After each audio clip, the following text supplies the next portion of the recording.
खैबर पख्तूनख्वा की वजारत आला की जिम्मेदारियां सुहेल आफरीदी के सुपुर्द करने का ऐलान करता हूँ। बिस्मिल्लाहिर्रहमानिर्रहीम, इय्याक नअबुदु व इय्याक नस्तईन।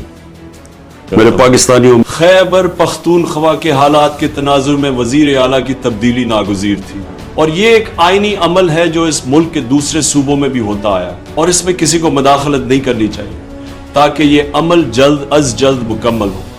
अगर किसी ने इसमें मुदाखलत की कोशिश की तो भरपूर एहतजाज होगा। सुहेल आफरीदी का इंतखाब ज़माना है तालिब इल्मी से उनके ISF और तहरीक इंसाफ के नज़रिए से वाबस्तगी की वजह से किया।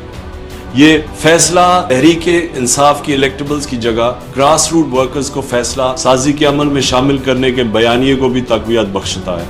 खैबर पख्तूनख्वा के वजीर आला की तब्दीली को बाज़ हल्के मेरे ख़ानदान के अफराद से जोड़ने की कोशिश कर रहे हैं जो कि सरासर गलत है। ये फैसला मुकम्मल तौर पर सियासी है जिस पर मेरे खानदान का कोई फर्द किसी भी तरह से असरअंदाज नहीं हुआ। मेरे खानदान के किसी फर्द का मेरे सियासी फैसलों से कोई ताल्लुक नहीं है। अली अमीन मेरे पुराने और वफादार साथियों में से हैं लेकिन वो तनाज़ात की जद में है। ये तनाज़ात आसिम मुनीर की किसी जामे सियासी हिकमत अमली बनाए बगैर खाली गोली बारूद से दहशतगर्दी के मसले से निपटने की पॉलिसी के बायस पैदा हुआ। 2025 दहशतगर्दी के वाकयात के हवाले से पाकिस्तानी तारीख का बदतरीन साल है और खैबर पख्तूनख्वा का सूबा मजीद इस सूरत हाल का मुतहम्मिल नहीं हो सकता। उम्मीद करता हूँ कि नया वजीर आला और उसकी टीम दहशतगर्दी के खात्मे और देरपा अमन के कयाम के हवाले से अवामी नुमाइंदों के साथ मिलकर जामे पॉलिसी अपनाएंगे। मैं गुज़िश्ता 2 दहाइयों से दहशतगर्दी से निपटने की वाज़ेह हिकमत अमली बयान करता रहा हूँ।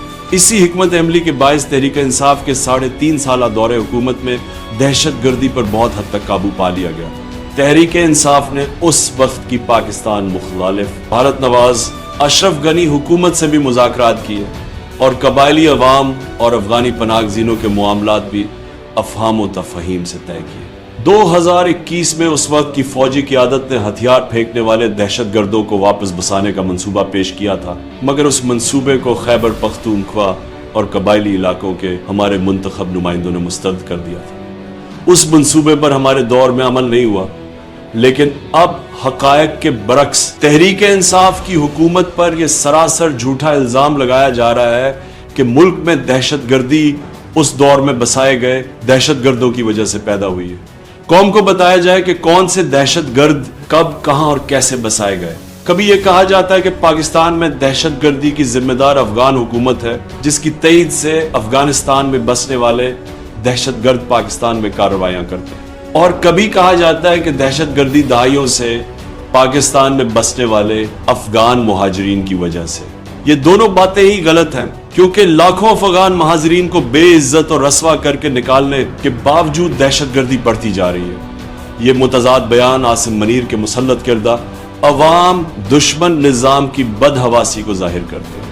दहशतगर्दी से निमटने के हवाले से मेरा मौक़िफ़ हमेशा से दूर टुक रहा है। तारीख भी गवाह है दहशतगर्दी के खिलाफ अगर बाकायदा सियासी बसैरत और हिकमत अमली के बजाय सिर्फ ताकत का इस्तेमाल किया जाए तो नाकामी ही मुकद्दर बनती है। मिलिट्री ऑपरेशन के नतीजे में होने वाला कोलैटरल डैमेज अवाम को इंतकामन हथियार उठाने पर मजबूर कर देता है और यूं ये सिलसिला बद से बदतर होता चला जाता है। सियासी इंतकाम में मेरे खिलाफ मुसलसल बेबुनियाद मुकदमात न सिर्फ बनाए जा रहे हैं बल्कि बार बार दोहराए जा रहे हैं। तोशा खाना, अलकादर, साइफर, इद्दत और फिर तोशा खाना समेत कई छोटे बड़े मुकदमात मुझ पर और मेरी अहलिया बुशरा बेगम पर सिर्फ इसलिए बनाए गए हैं ताकि मैं झुककर हकीकी आज़ादी का अज़म थरक कर दूं।